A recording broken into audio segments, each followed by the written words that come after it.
Well, hello, my friends. I Flew in from New York and Philadelphia, then got back in, and as soon as I got home, I get a text, "Hey, are you broadcasting tonight?" I thought, no, I'm not broadcasting tonight. I'm not crazy. I have to broadcast every night. But then I got to thinking about it. Anybody's crazy enough to be up at 11 o'clock at night Central Time, 12 o'clock Eastern Time, well, you got to be up doing something. So am I. So let's do something together. What the heck have I been missing? So I'm checking up on the news, right? And I get in and I realize that they had the Golden Globes fiasco last night. First of all, I'm not being superstitious, but I notice. Remember I broadcast from Macy's? Check out my Facebook broadcast from Macy's. I did it from Macy's yesterday. Macy's is closing like 68 stores. First thing about Macy's that bothered me was they were against Merry Christmas. So political correct that they reject Christmas. They don't want to do Christmas anymore. Then they come out against Donald Trump and reject his ties and his products. They were the first major corporation to come out and take a pompous stand, completely misread the political environment. The stock starts going down. And then now they're closing stores. Now, I don't know whether they're going to get back on their feet. I hope they do. I heard that they're kind of making a turnaround. And, nobody wants to see something bad happen. But then I'm watching the Golden Globes. And Jimmy Fallon gets up, and he's got his whole monologue ready to mock Trump, right? And he's getting ready to start. Boom, the teleprompter goes blank, and then he's standing there. They have to get another teleprompter, and then Merrill Streep gets up, and she gets her whatever the award is they give her, and the Great Gatsby Award or some strange thing. So she gets her award, and right away she goes off into the monologue, and they're all applauding her, and they're all freaking out because Hollywood. I'm telling you, Hollywood, media, academia, and the liberal progressive wing of the Democratic Party are as one. They are a mind meld. They are a Vulcan mind meld through gates of influence. And the more I start looking at this, the more I realize, Mamma Mia! No wonder Christianity is constantly receding in America. We're in one little mountain, and then we get all anxious. We go pray and fast and have little, proclamation sessions, and we're going to change the whole world. The only reason why anything changed is because we got up, we stopped praying and got up and actually went in a voting booth and voted. And that boom, what? It's like an awakening happens. What? When you have a whole bunch of people voting in one direction, you can change things. What does that tell you? The people that show up usually shape culture. Remember that. People that show up shape culture. But here's my point about Merrill Streep. Great actress. Totally clueless. I mean, this is amazing when I see these intelligent people. It's like they're under such a spell.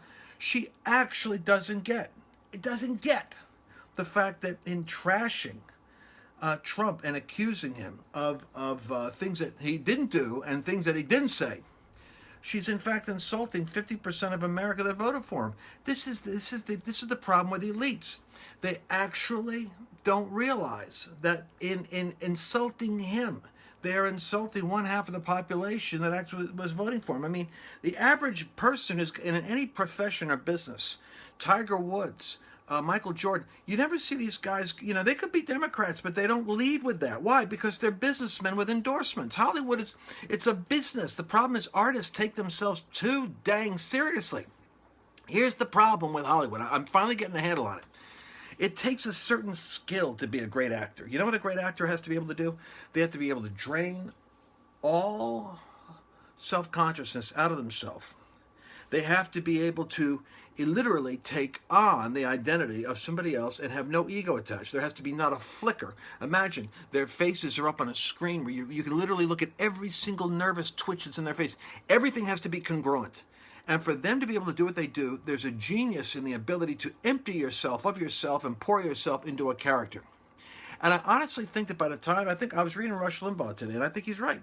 I think by the time that they come into fame or fortune, they're so desperate for people to know who they are because they are nothing more than the shell of a role that you see on a screen. So they want the significance for who they are, not as the persona on the screen, but as them individually.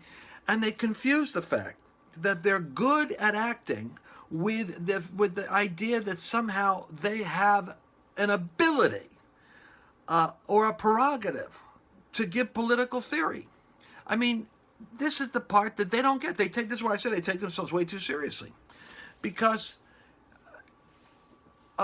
because you're good at acting doesn't qualify you to have an opinion on global affairs that I have to be hostage to your politics when I'm looking for entertainment. I don't want to be hostage to your politics when I'm watching an NFL football game. I don't want to be hostage to your politics when I'm trying to sit in a library. I don't want to be hostage to politics in the lounge of the American Airlines, where I got to listen to CNN and these blithering people talking about Merrill Streep. That's how I found out about this today. So anyway, here's what I want to tell you. Henry Kissinger, PhD, Harvard professor, a man of distinguished achievements serving several presidential administrations. Henry Kissinger, because he is brilliant at what he did as a Secretary of State or in his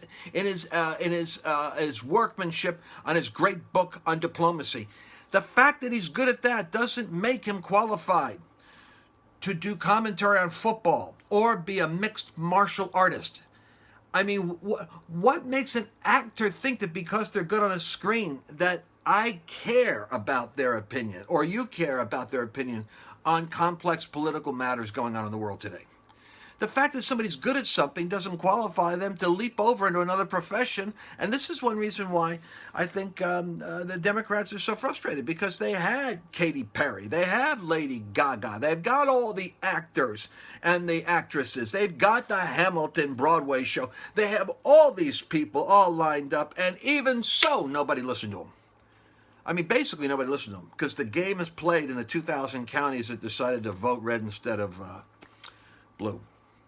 You can say, well, the popular vote. Yeah, well, the popular vote, I'm sorry, but the popular vote, you take California and New York out of the equation. Just take California out of the equation. You don't have a popular vote anymore. And by the way, Trump never even went to California. If he went to California, he would have picked up 1 million and 2 million more votes.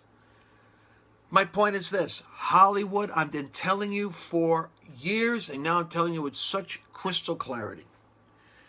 Big Hollywood, the studios, big media, NBC, CBS, ABC, MSNBC, the New York Times, the Post, media, the Economist magazine for that matter, media, academia, and entertainment.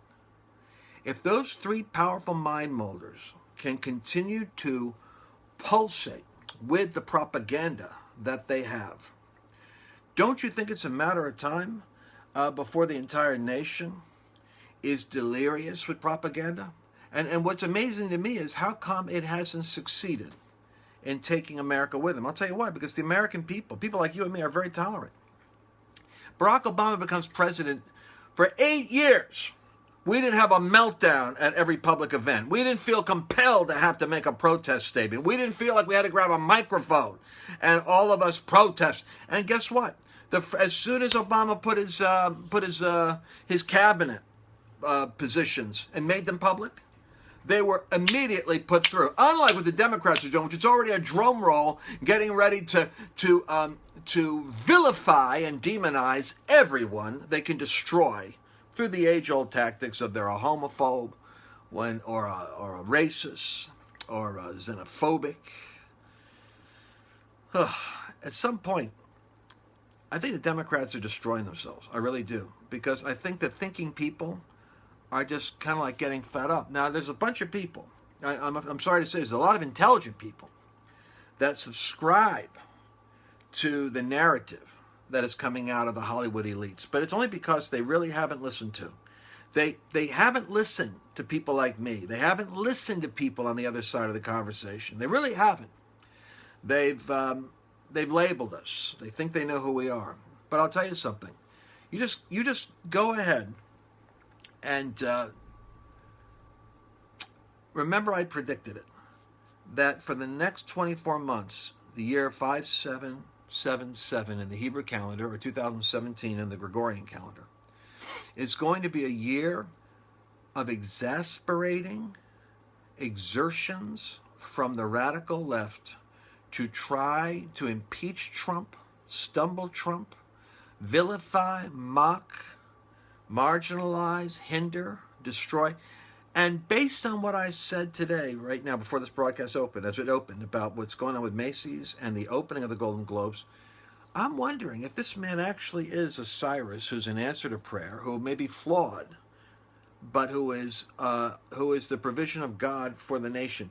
What if the people that are in this lunacy attacking him are actually doing what the Apostle Paul did when he was persecuting believers?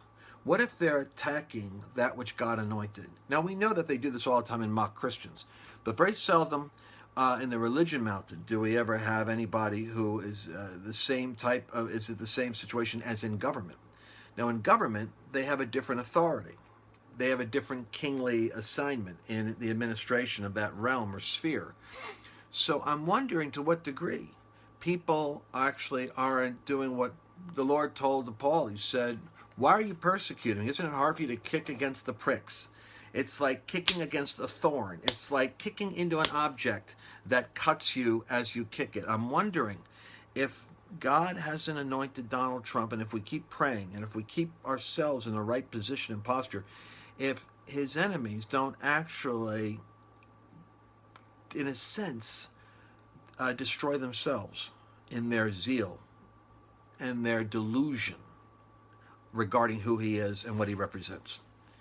It's interesting, because I think that you're going to start to see the wrecking ball isn't just a wrecking ball in terms of an election. The wrecking ball is actually meant to change structures and systems. But how many of us will have the courage and the guts to speak up? I'll tell you, there aren't that many Christians that'll open their mouths. Some good guys even open their mouth a little bit about being Republicans, and the very people that they're preaching to jump down their throats.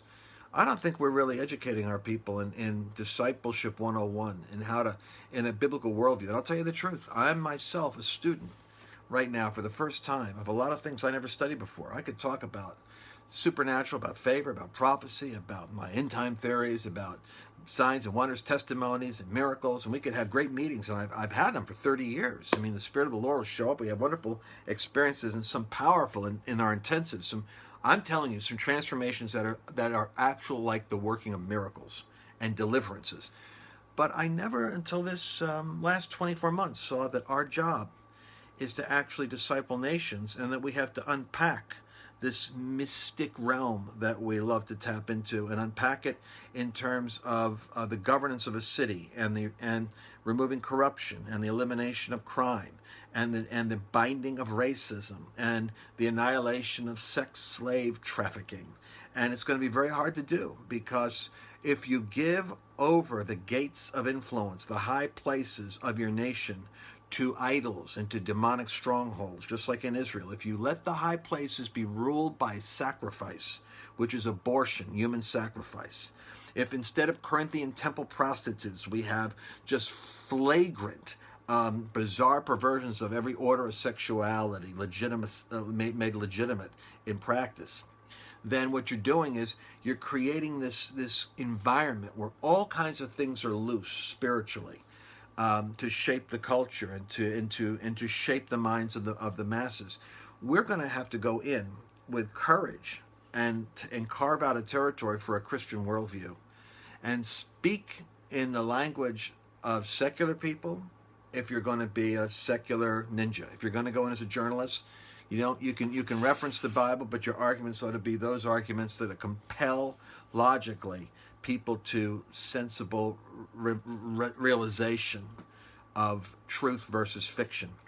Because I'm telling you, when you listen to these Hollywood people, they think Donald Trump is a white supremacist. They actually believe that.